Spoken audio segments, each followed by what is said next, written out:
Okay, thank you all for coming out on this drizzly day. We are going to be, I am Marcela Valdes. I'm a staff writer at the New York Times Magazine, and I'm going to be moderating this panel, which is about Miguel Ángel Asturias' classic, groundbreaking novel, Mr. President. Before we begin, I have some statements that I'm supposed to read to you, if you'll allow me. I would like to let you know that the books by the authors in this program can be purchased from Community Bookstore here on the plaza, where the authors will also be signing their books immediately after this program. Authors, at the conclusion of the program, please go directly to your signing tables, which means they're going to have to leave here and go down to the bookstore. It's table F. Table F, good. And at the conclusion of this program, we're going to be asking everyone to leave their seats so that the next audience can be seated. So I'm going to begin by introducing the panelists and then give you just a very short summary of this book. So that, just out of curiosity, can I see a show of hands for anybody who has actually already read this? Oh, that's nice. Good. Money more than I expected. Okay. Okay. So immediately here next to me is the novelist Rodrigo Fuentes, who is the author of the story collection Trucha Panza Arriba, translated into English as Trout Belly Up, which was shortlisted for the 2018 Premio Hispánico de Cuento Gabriel García Márquez, and awarded the Premio Cartaluna Centroamericano de Cuento. His most recent book is the nonfiction novel Mapa de Otros Mundos, and he lives between Providence and Guatemala. Right next to Rodrigo is David Unger, who is also the translator. We'll talk a bit about that of this book. David is a Guatemalan-born novelist and translator who received Guatemala's Miguel Ángel Asturias Literature Prize in 2014 for lifetime achievement. Among his books are The Mastermind, which has been translated into 9 languages, and The Price of Escape. This year, Penguin Classics published this translation of Mr. President to glowing reviews. And then we have Vivian Arimany. Did I say your last name right? Thank you, Arimany. Vivian Arimany is a Guatemalan poet, translator, and scholar. Her poetry has been published in Guatemala by Fundación Yaxis. As an academic, Vivian recently completed a master's thesis on queerness and symbolism of nature in the poetry of Gabriela Mistral. Vivian currently lives in New York and is completing a PhD in Latin American Studies at Columbia University. Okay.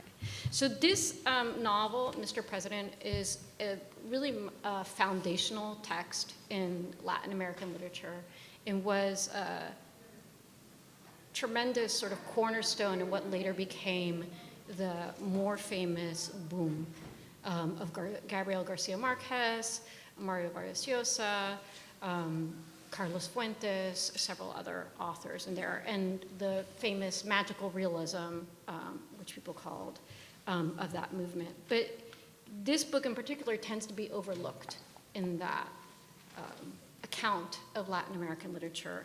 And so David's translation is really an opportunity to increase understanding and appreciation of what's, just a tremendously, it's as if we had forgotten Gertrude Stein and like the fact that she made Hemingway, right? No Gertrude Stein, no Hemingway. So I think that it's fair to say, no Miguel Ángel Asturias, probably no Garcia Marquez as we understand it. So as we go through, we'll try to skim in some plot points for those of you who haven't read the novel, but the overarching thing is a study of a dictatorship or authoritarian government in an unnamed country. The authoritarian figure is called Mr. President, and there's a romantic line that goes through it, but a lot of it is about people's efforts to survive under this kind of government and how it invades and affects every part of their life. So my first question I'm going to give to David, and I wanted to say, so we often within Latin American circles talk about this novel as being an inspiration for magical realism, but it's also quite a realist novel. And I was wondering if you can talk to us a little bit about what the realist groundings of the novel are. Sure. Thank you, Vivian, Rodrigo, Marcela, Joel Whitney, who sort of organized this panel for the Brooklyn Public Library, and I can't believe we're in a courthouse. Yeah. I keep wanting to say, here comes the judge, Aaron Judge, maybe, I don't know. Anyway, Marcela sort of stopped herself. She was going to say the word resurrect at some point, and then she sort of stopped herself. I didn't want to say it was dead. Okay. In many ways, this translation is sort of a kind of resurrection of El Señor Presidente in the English language. And I do want to talk about that, but I want to go back a little bit and try and address the question that you asked. Miguel Ángel Asturias wrote this novel between 1922 and 1932. He had been forced to leave Guatemala during the Estrada Cabrera regime. He was sort of like, because of the role of his father, he was sort of being used by this hideous dictator as a kind of gopher. And he didn't want to be a gopher. He went to London and eventually went to Paris, where he studied, of all things, the Mayans. Very often Guatemalans have to go out of their own country in order to rediscover their own roots. And it's not that Miguel Ángel Asturias didn't have strong Guatemalan roots, he did. He ended up translating the Popol Vuh in the early 30s. And he was part of the Parisian world of the 1920s and 30s. He was friends with Bertolt Brecht. He was friends with James Joyce. He was really involved in Dadaism, surrealism, and all the sort of avant-garde movements. So he finishes this novel in 1932, and it's a portrait of the Estrada Cabrera regime. But at that time in Guatemala, the president is Jorge Ubico, who is a kind of Mussolini imitator who ruled Guatemala with an iron fist. He's the one who helped turn it into a banana republic, isn't it? Exactly, yeah. exactly. The so-called banana republic is because United Fruit with Ubico in, yeah. Right, he gave the United Fruit Company all these concessions so that they could have their plantations, so that they could build a train from Guatemala City to the port. And also he drafted a law that said that the indigenous people had no rights to work their own lands, because if they worked their own lands, they were actually unemployed, and so he would re-employ them. So the novel was finished in 32, but he was afraid to publish it because he thought that Ubico would think of it as a characterization of himself. And which says something about Ubico's government. Yeah, exactly. It's total monstrosity.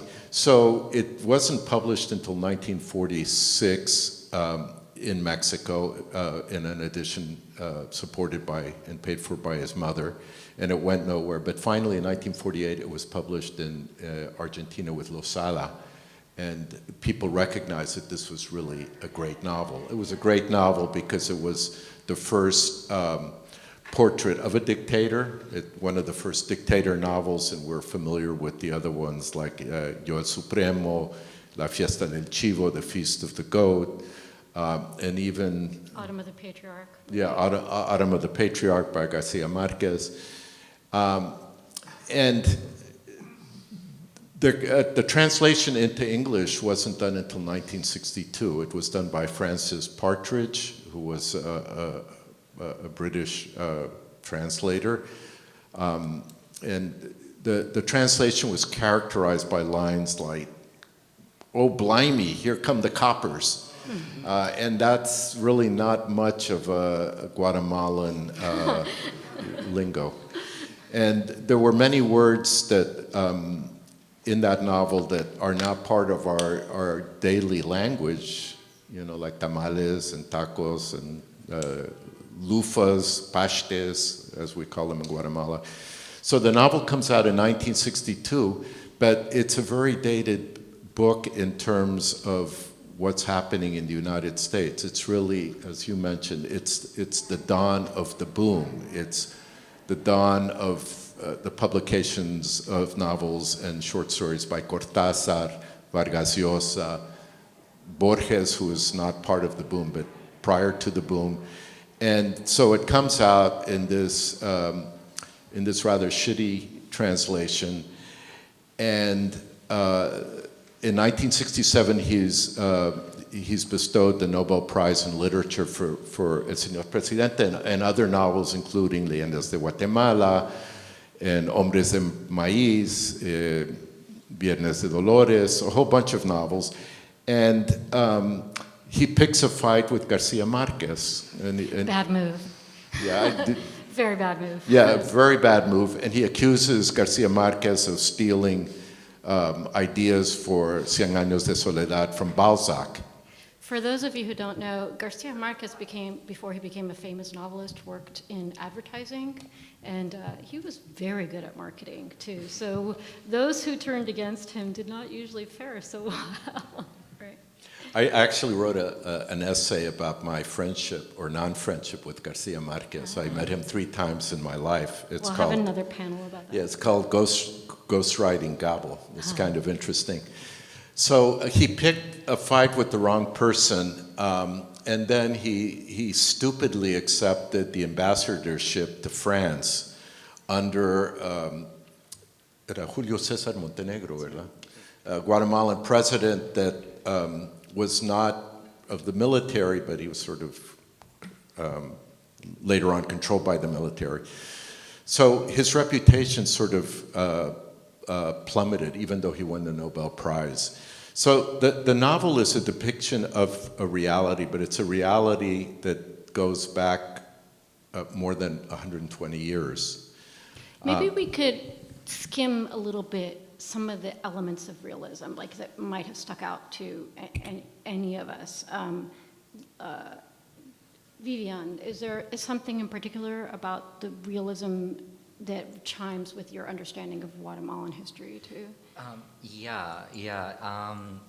think that in terms of realism, the biggest element is the depiction of violence, and particularly violence against women, against disabled people, against queer people, and indigenous people as well. And Jewish people and Jewish people too. And people of Arabic descent. And David, you wrote in your introduction or your translator's note that contemporary U.S. or Anglophone readers in the 21st century would be shocked by the language that Asturias used to talk about Jewish people and women, etc., which that definitely shows that it's a patriarchal novel. But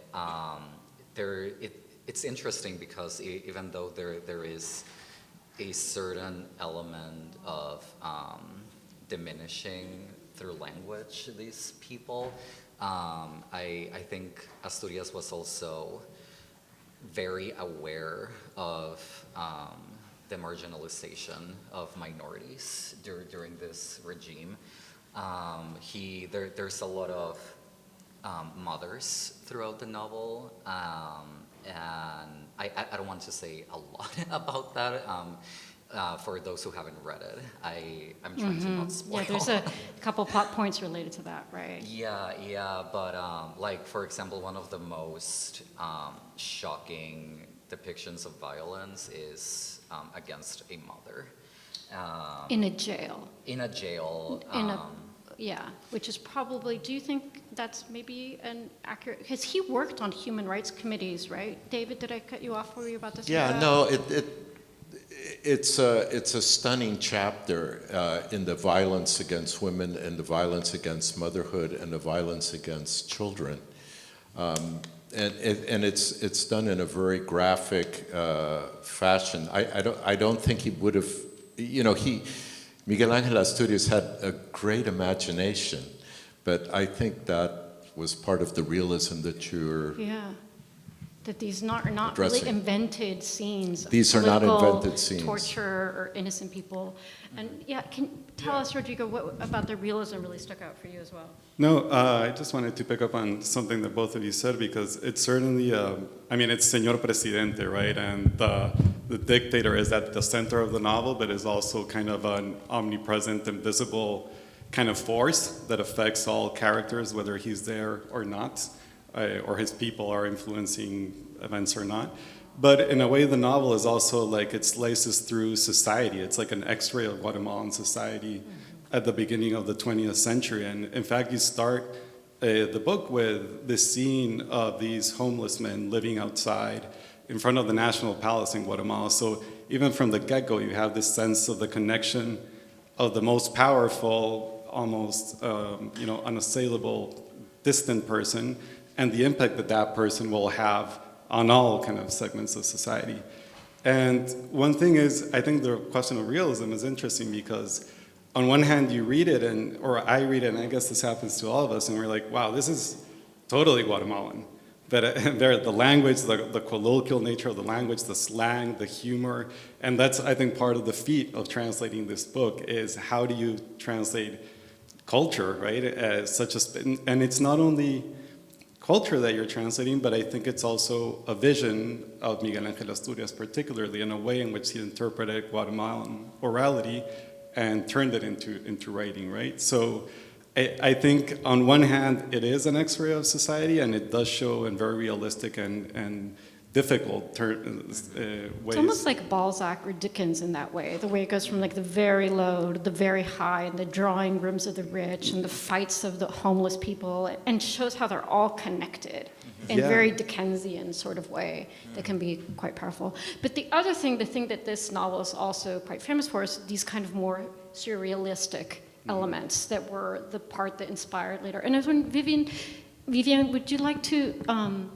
tell us a little bit about what you thought as a poet of some of the uses of the language and some of these dream sequences and these effects that make it not just like a realist political novel?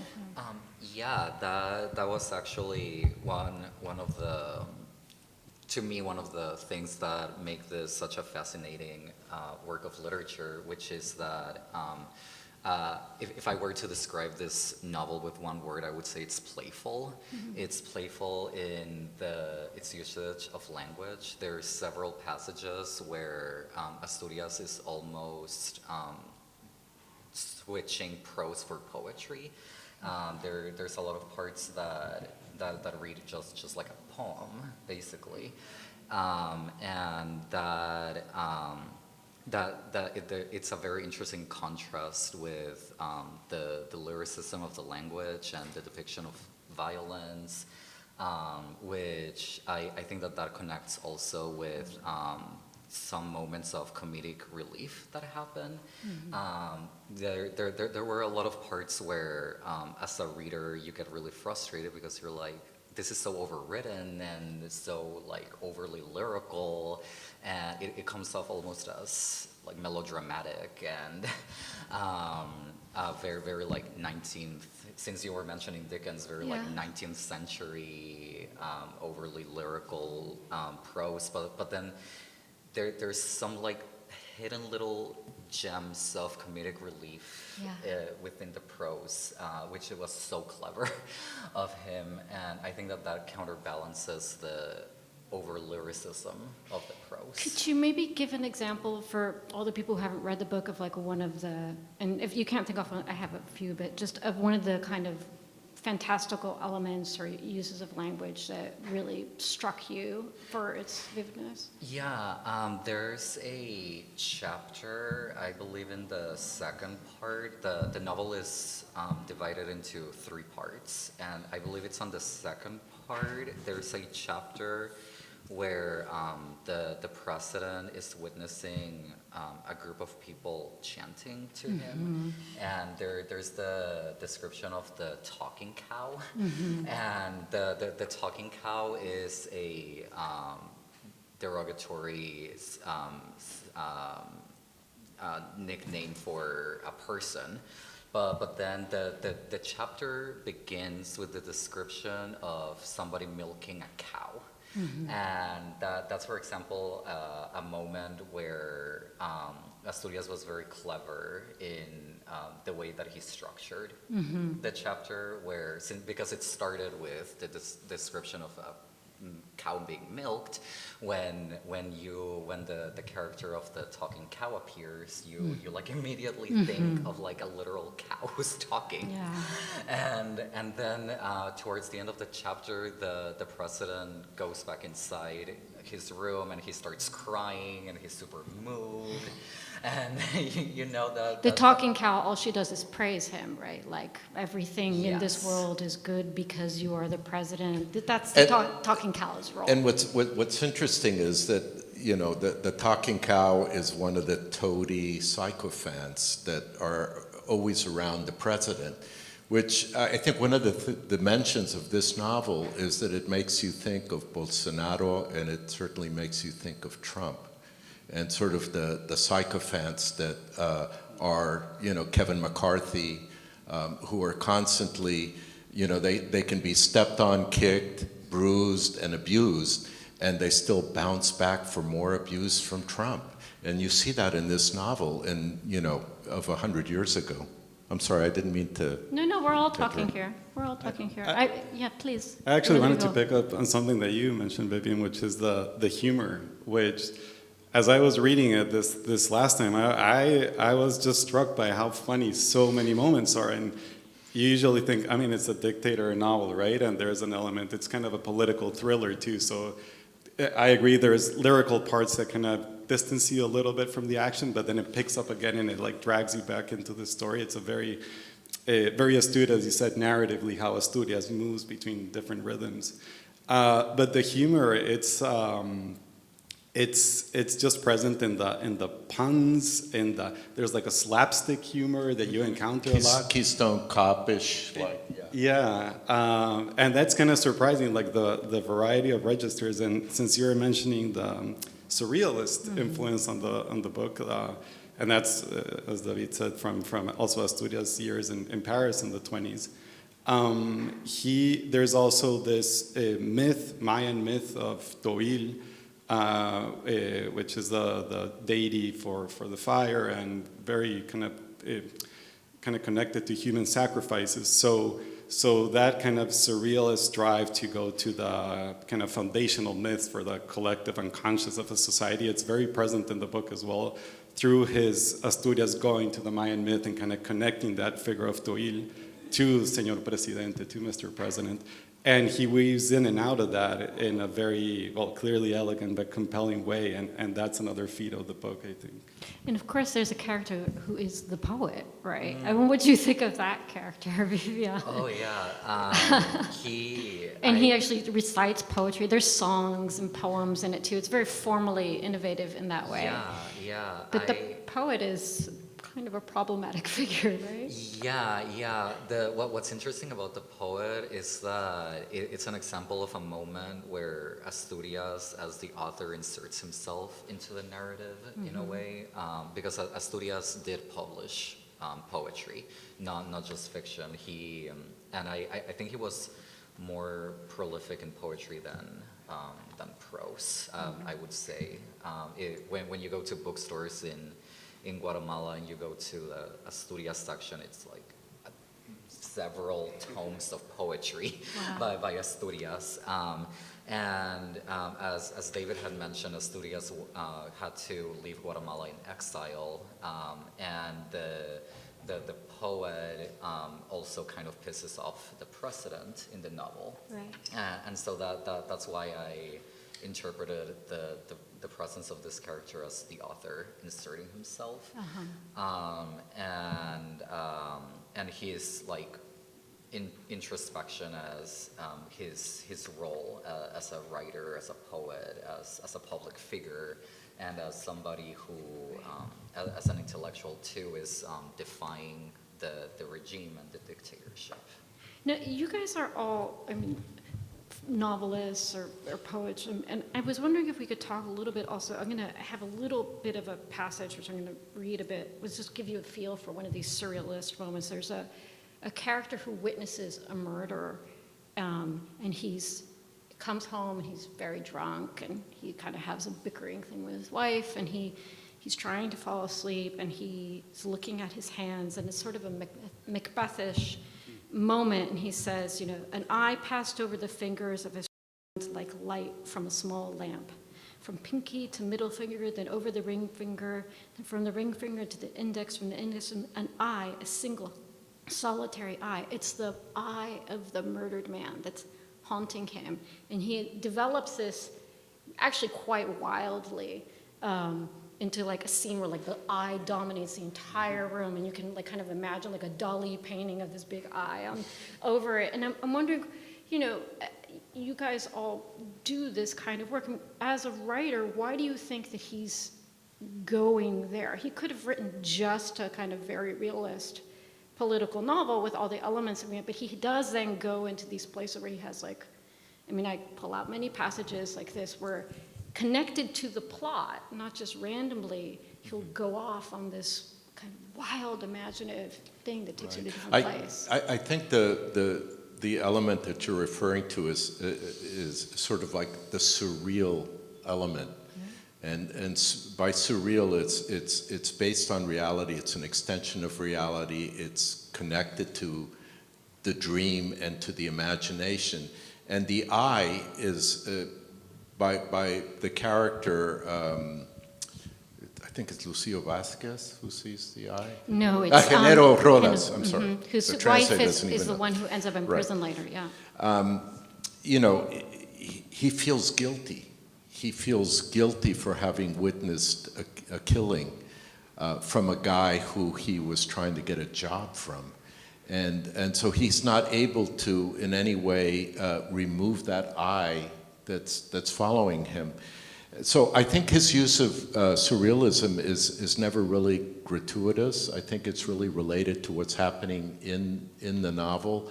And I think that's the aspect of surrealism that was, you know, somewhat influential in the work of Garcia Marquez, is how can you use fantastical elements to tell you more about life and the imagination and guilt and humanity than actual straight realistic occurrences. Just to add something to that, yeah, the let's say passages of stream of consciousness in the book are really strong, and you can feel a poet writing prose more than anything. But also, I think in this idea of the overall seeing eye, it's also a novel about a dictatorship that kind of colonizes every single corner of existence, and even the dreams are kind of up for that, being kind of taken over by the fear and the guilt. So I think it's a very kind of porous relationship between reality and dreams throughout the book, right? And it reflects this constant paranoia too. One of the reasons why we're talking about this book here at the Brooklyn Book Festival is because the Brooklyn Public Library has a series called Second Reads, which is about re-looking at classics that have been forgotten. And this is actually the inaugural event for that. And so the next question I wanted to ask, for all of you, but particularly to Rodrigo to begin with, is, you know, you have like a giant of literature here, and like most people in the United States have never heard of his work and don't understand what a big role it has played. And I'm wondering, you know, as a writer, how does that,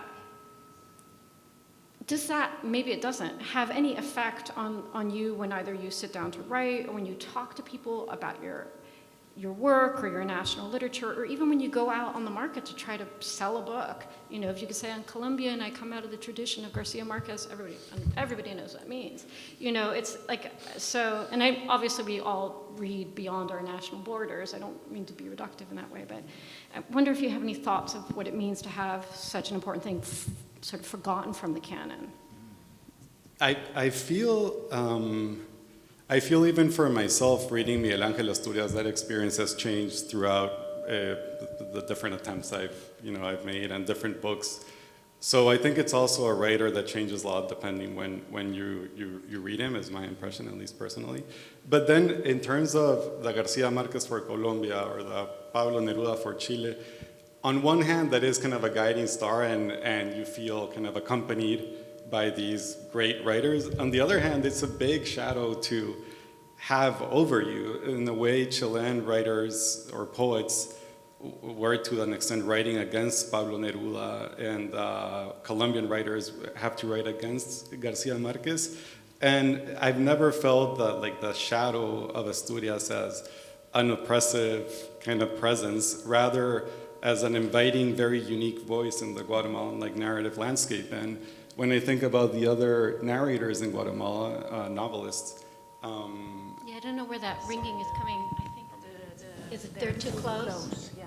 Thank you for your tech intervention. Just two small details, but let's say Augusto Monterroso, Rodrigo Reyrosa, Luis de Leon, Miguel Ángel Asturias are all such distinct writers, and I don't know how you guys feel, but I don't feel constrained by that presence. It's interesting that you say that you don't feel constrained by these great authors in Guatemala, because unlike Chile or Colombia or Argentina even, I feel like Guatemalan writers, and especially Miguel Ángel Asturias, is not as widely read globally as Gabriel Garcia Marquez or Borges. You're saying in Guatemala locally? Or, just like in general. You mean, sorry, locally here in the United States? Globally, Or locally over globally, there? Globally. So yeah, I didn't hear you right. Globally, Guatemalan writers are not as read. Yeah. And people who know about Latin American literature know the name Miguel Ángel Asturias, but it's not. People don't read Asturias the way they read Borges or the way they read Gabriel Garcia Marquez or Gabriela Mistral, Pablo Neruda, etc. So I think that also makes it in a way easier for Guatemalan writers to find their own voice and to be seen as their own independent person. I don't know about the two of you, but I'm sure that if you meet a random person in the street and you say that you're a published novelist, they don't, and that you're a Guatemalan published novelist, they don't immediately go, oh, so you probably take inspiration from Asturias. That. I'm sure that doesn't happen, because chances are they don't know who Asturias is, or they don't know who any other Guatemalan novelist is. It doesn't happen. David, do you feel more of that shadow because you were living with this translation very close to the text for 4 years, right? So you have a very intimate relationship with this book. Yeah, I published 5 novels before I did this translation, so, and my work in the same way. Vivian, I don't really know your poetry, but, Rodrigo is not a surrealist writer, and neither am I. And, what I would say about, El Señor Presidente is obligated and required reading in Guatemala when you're in secundaria, 10th grade. And it's really tough going for a 14 or 15-year-old to read a book like this. I have a friend who's here who was asked to review the book and said, I can't review the book because I just found it's so violent and that there's nobody good in the whole fucking book. And, I need to find something to grab onto. And can you imagine a 15-year-old, who's he or she or they is sort of beginning to discover what they are, and they come across a book that really is not, in Spanish, muy amigable. And so what I tried to do in the translation is to come up with a version that was amigable, was friendly to the reader. So each translator translates for his or her or their own generation. And I felt the translation came out 60 years ago.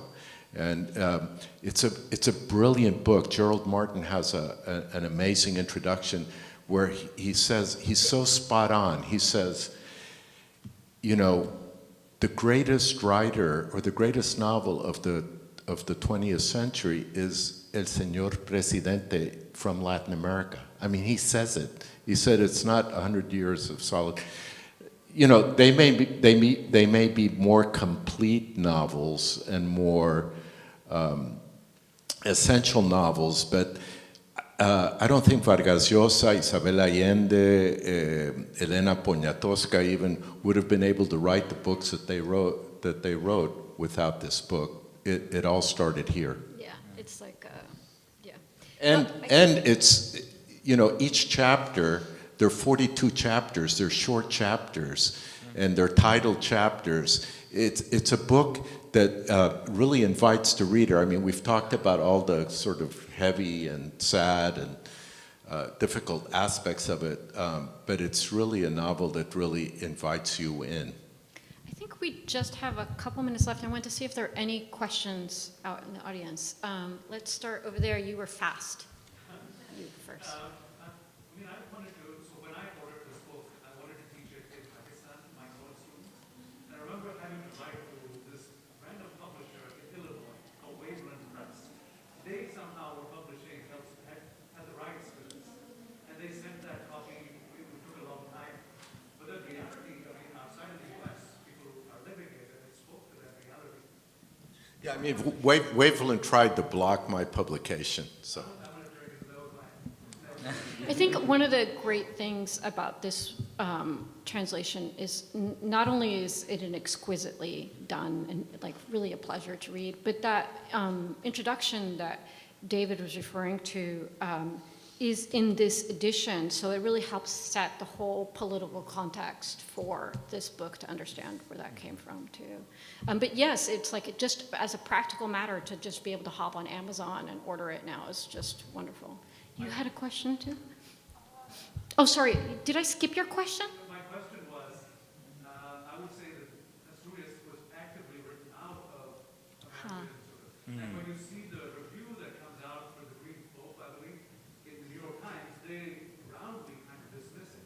The Vasa itself says, this is one of my worst translations, but because the Banana trilogy speaks to the critique of American capitalism, perhaps as for politics, because it also gets Lenin Prize, not only forgotten, but rather actively. I mean, he did get the Nobel Prize, but I think in a popular way, he maybe, My question yes. is, sorry for the long thing, but are you planning to translate other books? Absolutely not. I'm of age, and they're younger people, and I welcome younger people to tackle some of his work. I have problems with the Banana trilogy, but I do know that what Americans read in this country are Gregory Rabas's translations, and he sort of hurried through it. I mean, he did not respect the original text. I'm very glad that you brought that up, because when I was thinking of the question of why has this book been forgotten for so long, the first thing I thought was, well, it's inconvenient to the U.S. It's highly inconvenient. Mainstream U.S. literary markets are obsessed with Garcia Marquez because they perceive his writing as so exotic, and it's like very innocent in a way, even though Garcia Marquez also like did some political writing in a way, but Yeah, it's, 100 Years of Solitude has political element that do people But it- overlook because they don't realize that banana company But, and is it's really not, American. it's not as Yeah. explicit in the way Yeah. that Mr. Yeah, this is President, much more. And and so it's not convenient for the U.S. in general Yeah. to be advertising this book at all. Did you want to chime in too? Should I just go to the next question? Yes, we can go to the next one. Okay, I know you had your hand up before, yes? Yeah, I have a couple of questions. Yeah. So I'm a Russian-Ukrainian writer, and that's my book. It's now translated into English. So my son was taken away by regime, like, because it's like in Russia, and I ran away with no money, nothing, to New York. I just said Moscow to New York plane. I didn't speak English, and this book is very famous in Russia, and I think I read the book, and I feel it's the new time comes, so we feel it's like very scary to live in our reality right now in Russia and Ukraine. I have both sides, so I can debate with both sides, I feel.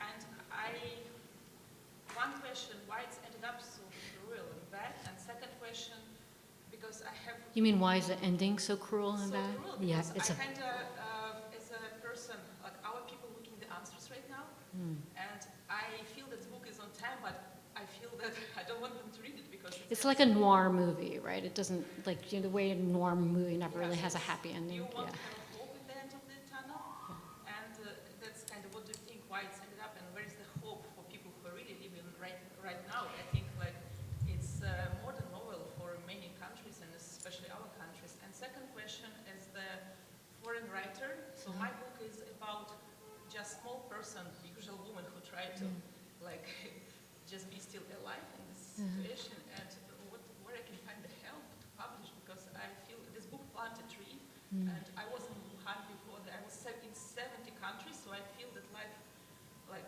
I spoke with Elizabeth Gilbert, I'm going to see the Cheryl Strait, so I feel this is a very alive book, and it plants a tree. I hope to plant a forest for this cat's life that cut it like for many years of this tyrannic regime in the earth, and I really hope to be a part of the ending of the regime. And as a foreign writer, where I can go, Yeah. you know what I mean? Because it's published, it's read it in English, but I just feel lost because I had a hard story and I want to give the hope. So my hope is planting a tree. Where is the hope of this book for people? Well, in terms of publication and publishing marketplace stuff, if you want, we can chat a little bit after the panel. But for the purposes of this panel, let's try to stick to this text. And Rodrigo, since you didn't speak to the last question, do you want to kick off about why the ending of this book is so dark and it gives like very little hope? Yeah, it's. I mean, I think two things for me are hopeful about the book. If we're looking for hope in a book, right? One of them is the fact that someone can write characters and address such a horrific situation, because it is horrific, through language which is also beautiful. And to me, like, I don't know if we can find the redemptive quality in poetic language, but to the extent that a book is a book, I think that's what it can offer us. The second, more extra literary dimension is that, I mean, this book was much more widely read, like, once democracy came to Guatemala, which was the democratic spring, 10 years of democracy following the two dictators, one of which had been, this book was based on. So in a way, the book ends in a dark moment, but it gets read in a much more hopeful one. And the fact that a place like Guatemala, 15 years after, 20 years after the events being described here, or somewhat being described here, would allow for such a reading, and would allow for this book to be such a central book of the Guatemalan canon. I think it says something hopeful about, even in the most dire situations, literature can still kind of survive and add something like productive to the conversation. That's what I would say. But Asturias should be answering this question. David, Vivian, do you want to add anything to that? I mean, I would just say that actually there's an epilogue, and the epilogue is not as overwhelming as the next to last chapter. And I wouldn't say that it's kind of hopeful, but, writers write what they need to write. We can't tell writers what to write, and this is the novel that he needed to write, Asturias needed to write, at the time that he wrote it, you know. And so as someone who believes very strongly, I've written novels with kind of hideous characters in them. I believe strongly in transformation, and there's always hope. But this is the novel that had to be written at the time that it was written and at the time that it was published. And I can't criticize it for that. And your book is something else. Yeah. Debating, I think we have... Does that mean we have 5 minutes? I think so. So let's have one more question, sir. Yes, the Nobel Prize has many components that are not strictly literary. So what events facilitate this strange outcome of the Nobel Prize to Asturias? Are you asking why Why he won the Nobel Prize. I mean, great writers, let's say Borges, didn't get it. Well, Others not so good got the Nobel Prize for non-literary reasons. there's a term in English, you say it's a crapshoot. And you know, you can't really logically try and understand why somebody wins the Nobel Prize and why someone else doesn't. Miguel Ángel Asturias was the first Latin American novelist to win the Nobel Prize.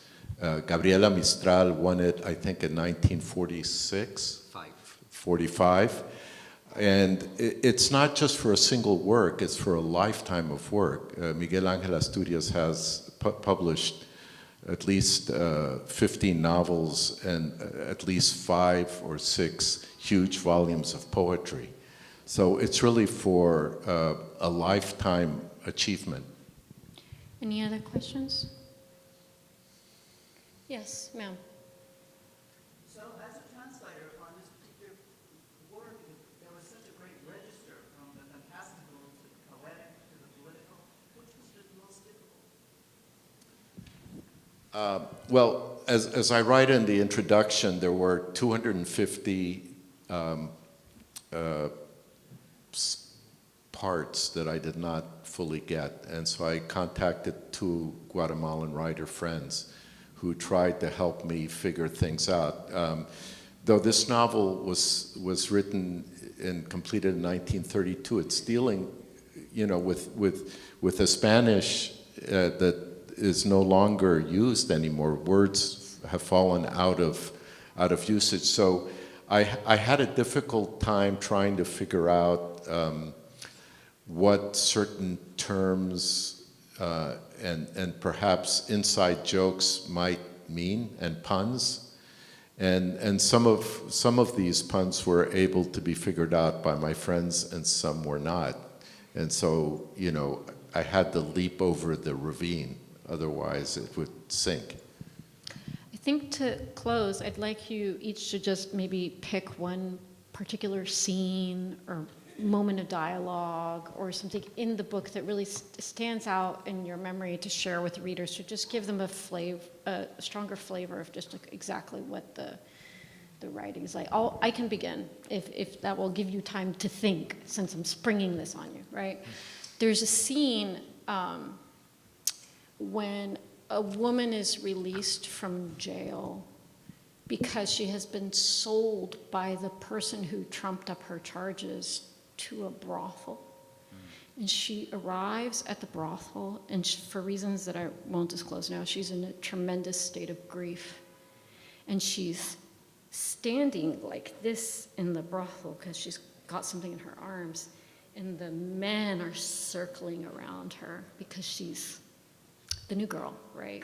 And who's gonna, and just that, the darkness of that image, of that scene, that you are so feel her pain, but he's showing you her pain, but he's also showing like these vultures that he's caricaturing.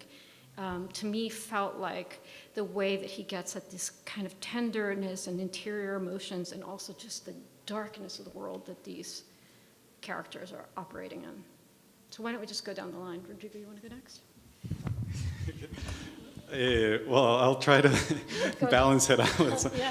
There's this one little scene, it's very minimal, but when an angel face, Cara de Ángel, leaves with Camila Canales, the daughter of a general that he's trying to save, and they're very worried going out of the house into the street very early in the morning, and they see someone ahead of them, and they realize it's a drunk mailman, and the mailman is throwing the letters as he walks down the street in the middle of the street, left and right. And that team, Delivering the mail. yeah, just throwing it around, and they even stop, I think, to pick them up and put them back in his. And it's those like little moments which I think make the moments like the one you mentioned so powerful, because then you have these kinds of valleys and peaks. And so anyway, that's my little. That's great. Love it. It's interesting that you mentioned that because Guatemala doesn't have a postal service. It hasn't had one for 6 or 7 years. You can't deliver a letter. It's impossible.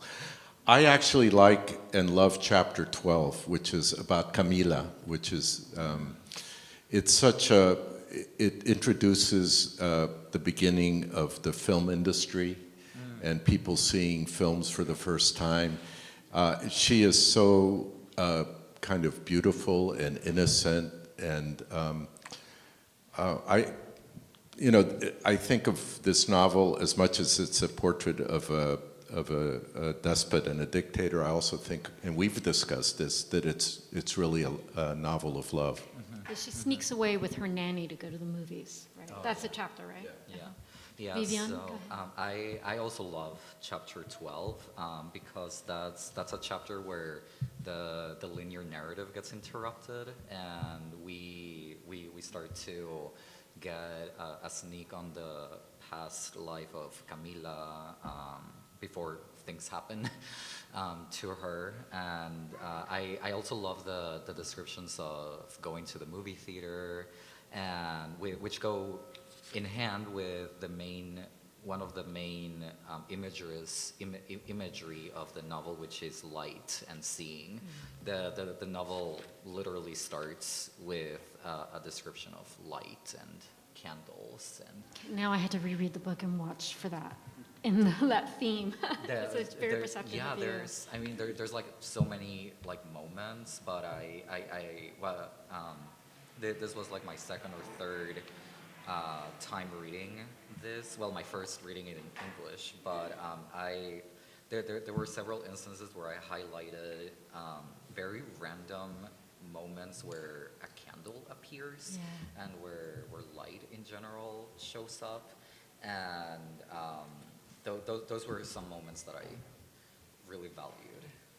And I think that's all we have time for. I have things I'm required to say to you. Thank you for coming.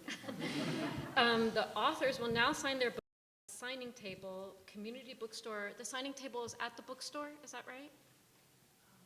Okay, yeah. The community bookstore will be selling their books there. Authors, please bring your name cards to the signing table. And audience, please remember that we need to move along because the next panel is coming in. Can we get a round of applause for the panel? I also want to thank Marcela.